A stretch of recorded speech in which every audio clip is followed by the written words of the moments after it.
Hello and welcome to Craft with Sarah and day 10, the final day of the Easter Craft Countdown for 2023.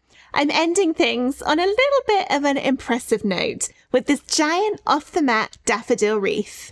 This measures an incredible 15 inches wide, but it can still be cut on a regular Cricut mat. And the reason that's possible is that all of the base pieces come in sections, which will then stick together.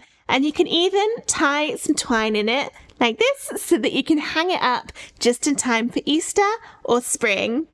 Let's find out where to get the free SVG and then how to make this beautiful papercraft wreath. Let's get started. If you haven't already registered your free ticket for the Easter Craft Countdown, go to craftwithsarah.com/Easter to do so. Click any of the sign-up buttons on the page and enter your name and email to register. Once registered, check your inbox for an email from me with subject line Easter Craft Countdown ticket information, or any of the other emails from me that you've been sent throughout the countdown. Can't find them? Check your junk or spam box to see if they've gone there by mistake.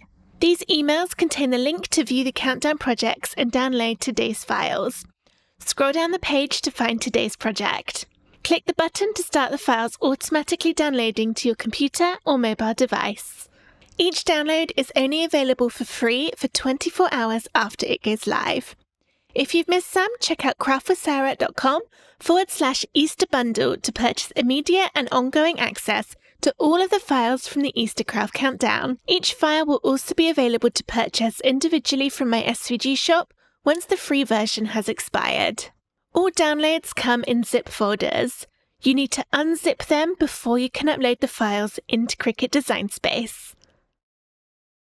Once you've downloaded and unzipped the folder, it's time to get the SVG file into Cricut Design Space.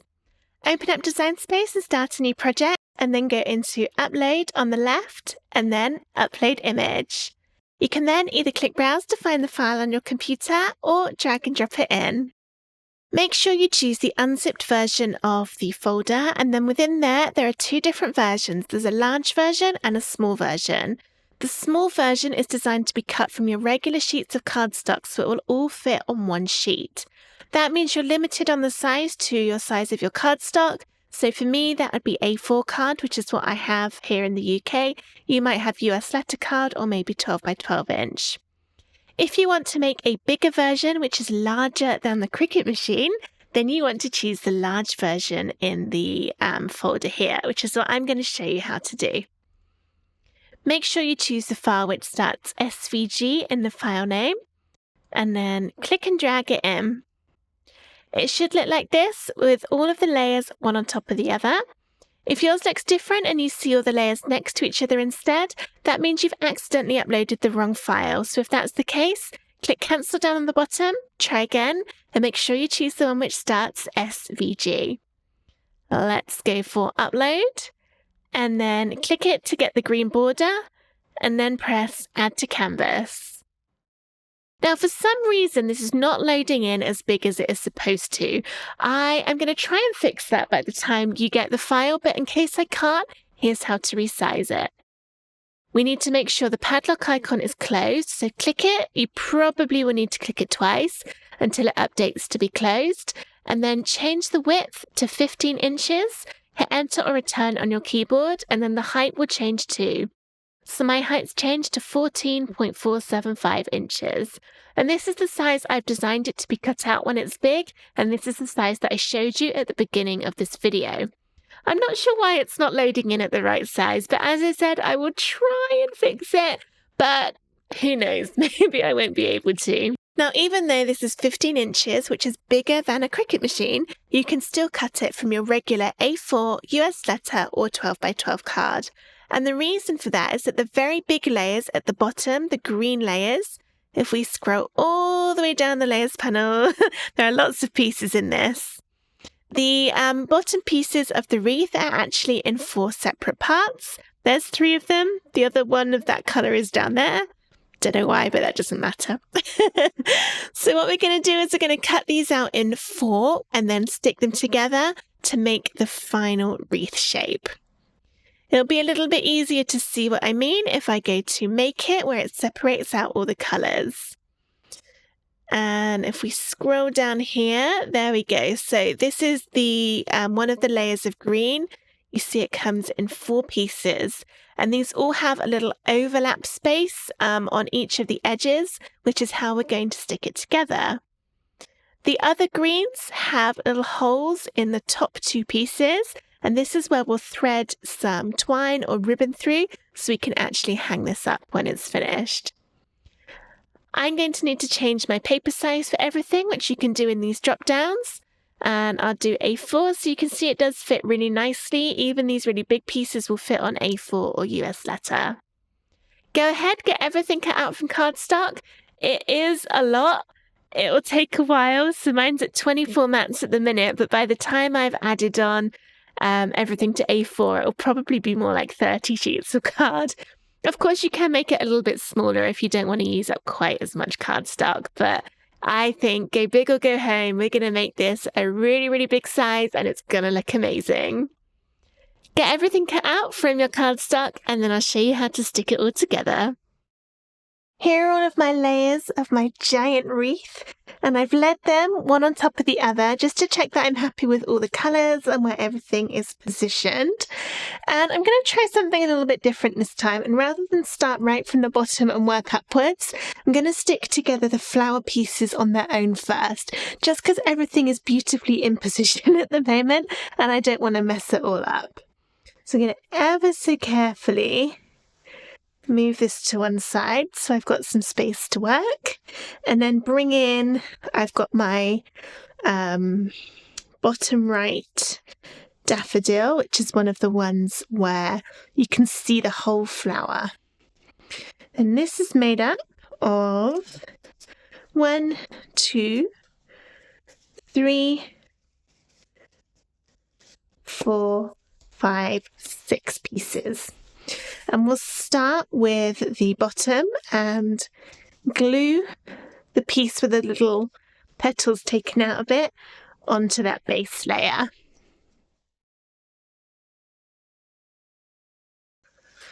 Getting my glue around the edges, these little thin parts as well as the thicker parts, just so that this is really sturdy when it's all stuck together.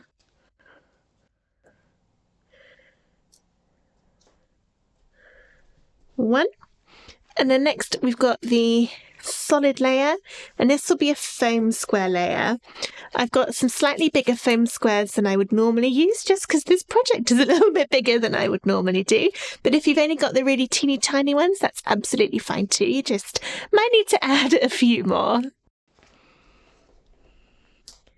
I have a feeling I'm going to need more than one packet of these. We shall see as we go through.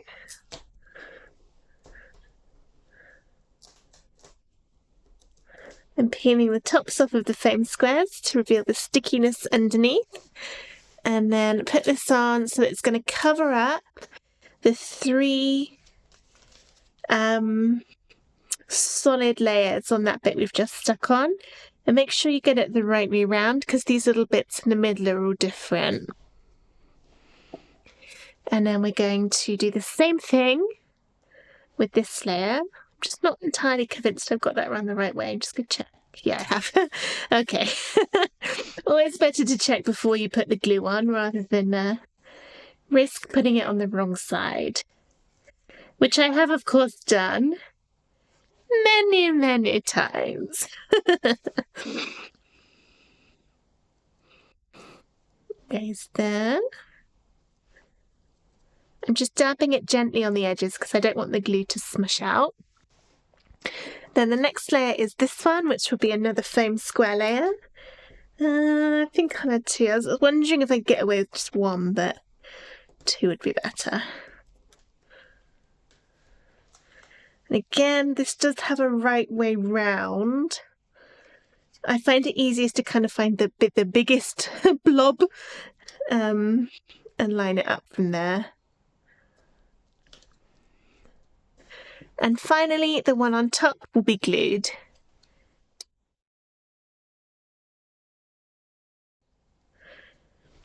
Now that's done, I'm going to place it back onto my wreath so I know where it's going to go at the end. and then move on. I think I will just pause this video and work through the other two daffodils that look exactly the same. So there's that one and then the one at the top.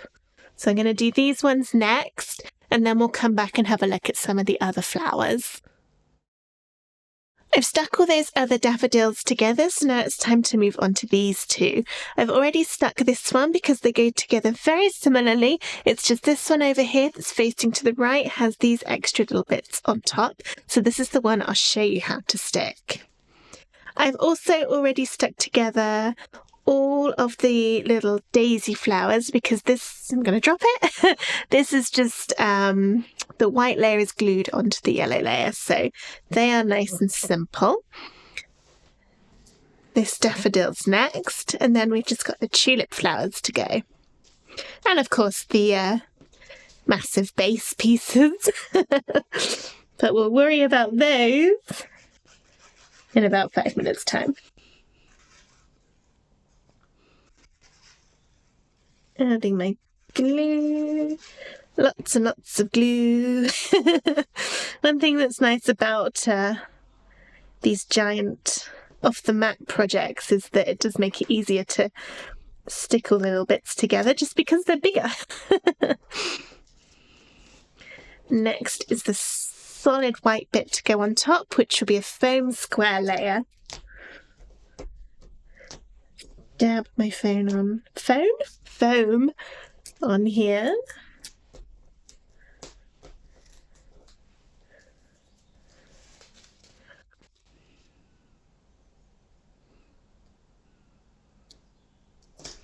And there. Then we've got the outline layer to go on top, which will be a glue layer.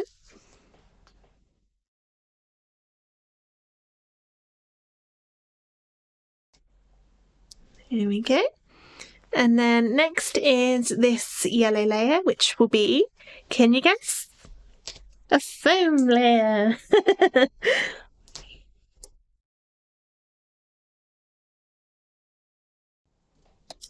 Okay. And then the rest of them will all be glued. So we'll start with the edge of the daffodil. Nice yellow piece.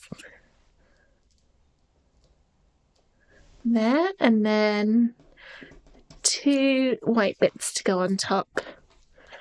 You could foam this white bit if you wanted to, but then it'll be higher than everything else on the design. That's why I'm gluing it, so that it doesn't poke out more than anything else. Finally, the little detail bit on top.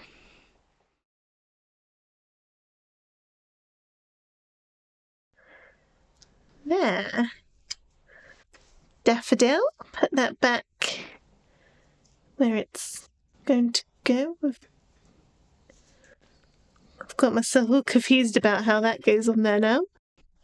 Next we have the 3 tulips. I've got my yellow one, a red one, and then the purple one. Let's go for yellow one first, nice and easy. We're just going to foam both of these bits on.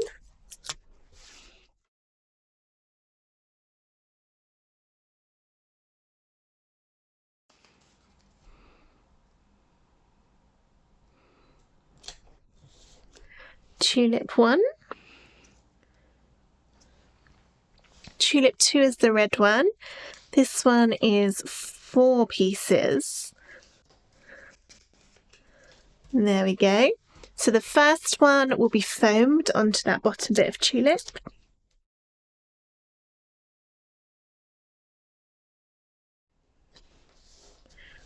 The second bit, which is the one with the piece at the side, this will be glued on because that's creating kind of shadowing effect on this petal. There we go. And then finally, the last one will be foamed.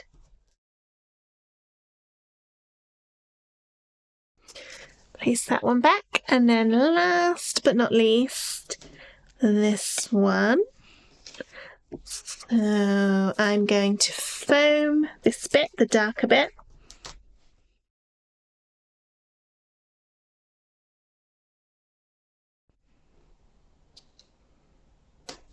And on there. Then the next bit, glue.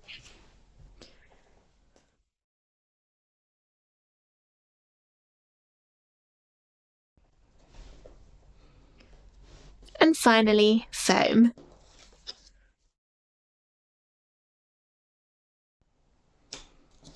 Perfect. All my flowers are now done. So if I gently bring this back, I'm going to have to zoom out so you can actually see. But next, I'm just going to move all the flowers just off the edge, but kind of try and keep them in the right position so it'll be easier to stick everything back on at the end. So I'm just moving it all.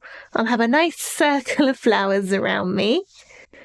And then we can get started on the base pieces. Here are my base pieces which need sticking together, and I'm first going to just pick up my top layer, because now we are going to start at the bottom and work our way upwards, and also this second layer until I'm just left with my bottom bits of green. Now normally when I'm doing off the mat pieces, I add in little triangles to help you guide where to stick it together. However, it appears I didn't do that this time. I must have forgotten and only have just noticed. However, I'm thinking that actually they're not really needed on this one, because I'm just having a look and everything does actually line up quite easily because of the shape of the petals. So I think it will be fine and it'll be okay without them. So what we need to do is stick these 4 pieces together so that the bits overlap, and then you're going to be lining up the overlaps. So you see this point and then you've got the little petals, and you'll line them up so that they go one on top of the other. So I can add some glue along here.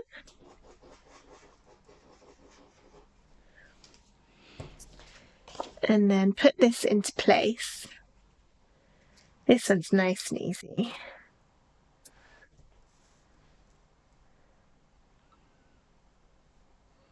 Just making sure both sides of them line up. It might wiggle about a bit when you move. I'm trying to get it into shot. It's too big. All right, next is actually, I'm going to do the other top bit next because that'll be easier. We have this little berry, I think it's a berry piece. So you'll be able to see where to line that up. Glue down just a tiny little bit in here.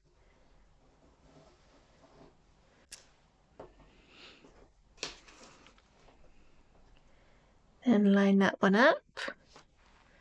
And then that top leaf, the line of that will follow round neatly.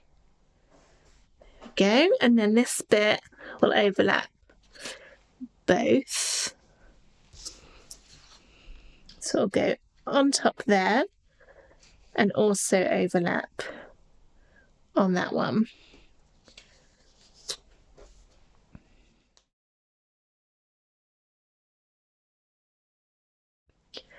I'll start with the top bit because this has got a nice cutout, so I know when it's in the right place. There, and then it should also line up down the bottom. So you see I've got nice, oh you can't see because it's off the screen, I've got a nice smooth line between the 2 pieces there and there.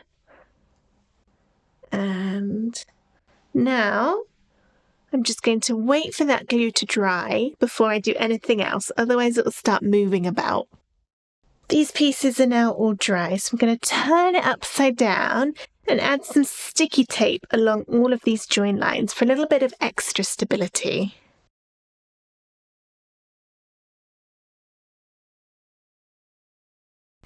Right, flip it back over And then we can add the next layer on top, which is the pale green one. First, I'm going to get the bits lined up, and now it's kind of easier because we can use the bit underneath, the green we've already done, to make sure the rest of it lines up. So there's these two pieces first, and this will be glued down here. I'm not gluing it to the dark green, I'm just attaching the light green pieces together. And that's because I'm going to stick this on with foam squares to give it a little pop of dimension. And let's make sure I get this the right way round. That one's next. A little bit of glue.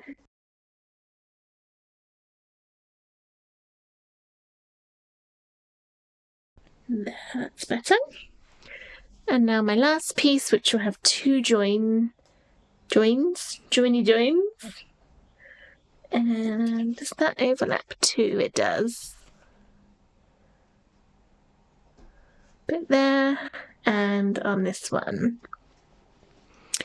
And glue this one to the top. Nice and easy.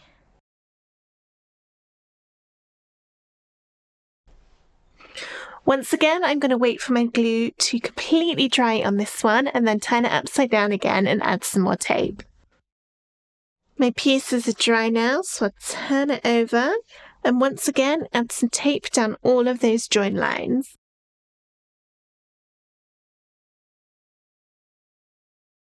Be careful on this one because you've only got a little bit where it overlaps. I'm going to go lengthways for this one.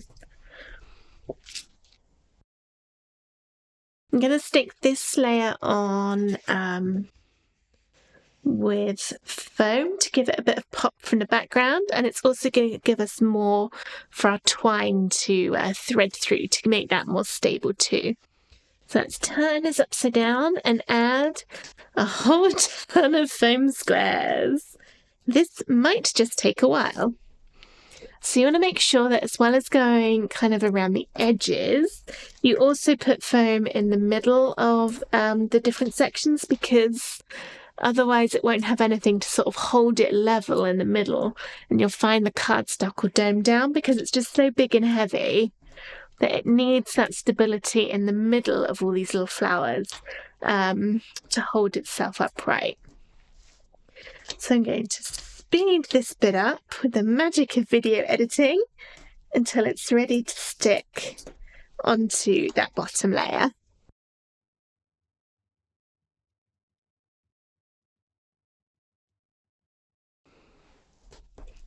That was perfect. Look, the very last one on my last piece. Now I can peel the tops off of all of these to reveal the stickiness underneath.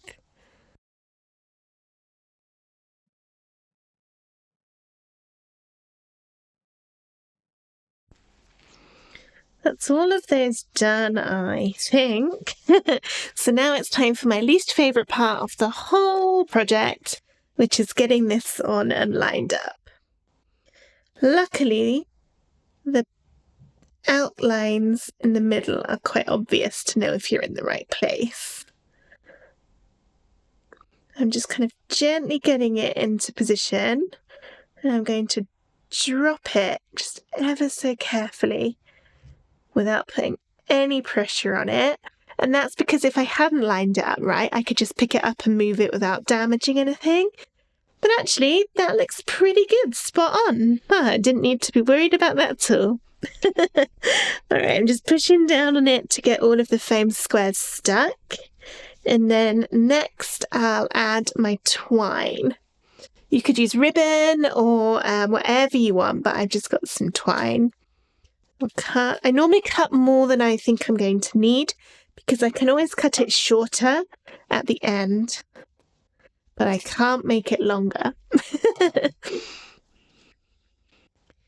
And then we'll just poke one end through one hole. And then through there.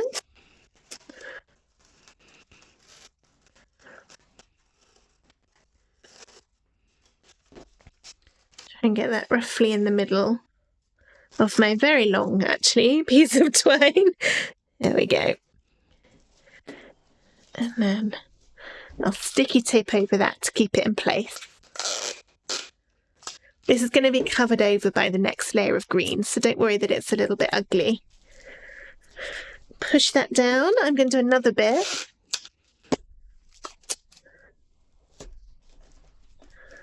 On there, and then turn it round and do the same on the back. So I'm just going to tape that so it stays in place.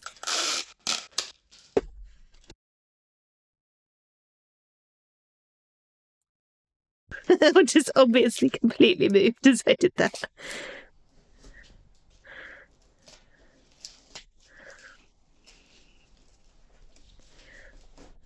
There we go, and then that will let it hang up quite nicely. Okay. Got one more layer of green, and this will go together exactly the same as the previous one. Only this time we don't have the holes in the top because we're going to be covering that up so we can't see that twine through. And that's not right. That's down here.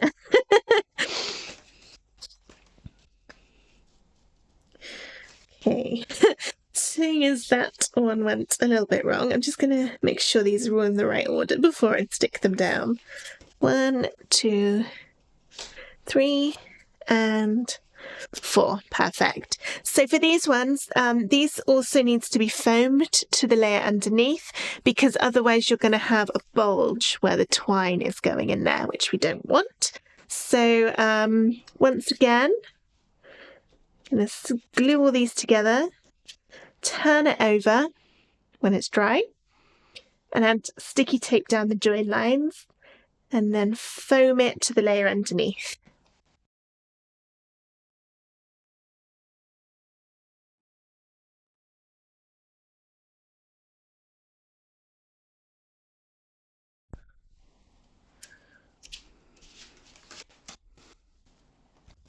Phew, that took a little while. Now I can line this one up again. This one's a bit more flimsy than the last one. And just gently get it into position. And what I actually should have done was not put any foam squares along where my twine is because it needs to sit over the top. So I'm just going to peel that one off.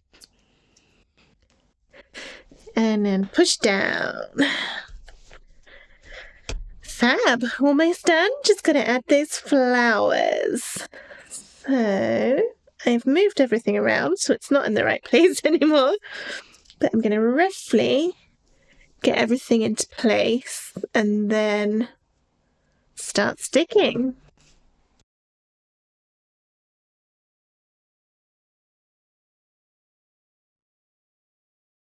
For most of the flowers, I'm going to glue them to the green because there's already a lot of dimension in the flowers themselves, but if you want to, you could foam square it if you want it to pop out even more.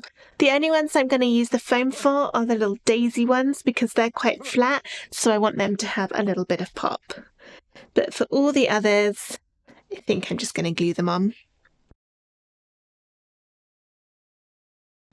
Trick is getting these daffodils the right way round, and I definitely just moved that.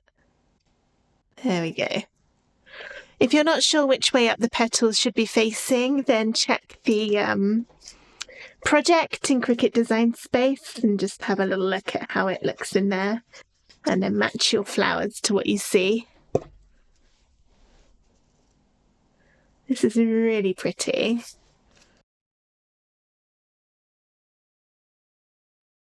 This one on the side. This one's confusing because it's at a bit of a funny angle. But you can line up the edge. Horn? Is it called a horn of a daffodil? A trumpet? I think it's a trumpet, actually. Oh, I'm sure somebody can let me know in the comments. Tulip. Another daffodil. Lots of glue so it's not going to fall off.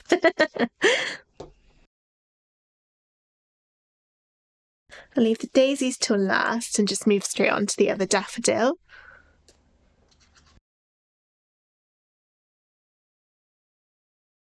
And again with this one, skip the daisy.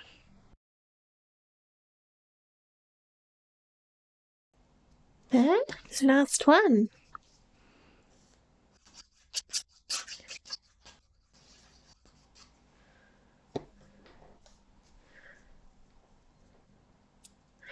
That there, and then the daisies, pop them out with a little foam square. They deserve a little bit of dimension too. I'll need 2 on that one because it's 2 flowers. Oops. Throwing bits everywhere now. That one. Last little one. There. And there we have it. Giant off the mat daffodil wreath finished. I hope you enjoyed this video on how to make this beautiful daffodil wreath for spring. If you did, please give it a thumbs up and subscribe to my YouTube channel for loads more Cricut crafts and free SVGs. And that brings us to the end of the Easter Craft Countdown for 2023. I really hope that you've enjoyed all of the projects that I've been sharing with you. Let me know in the comments which one was your favourite. Thank you for watching.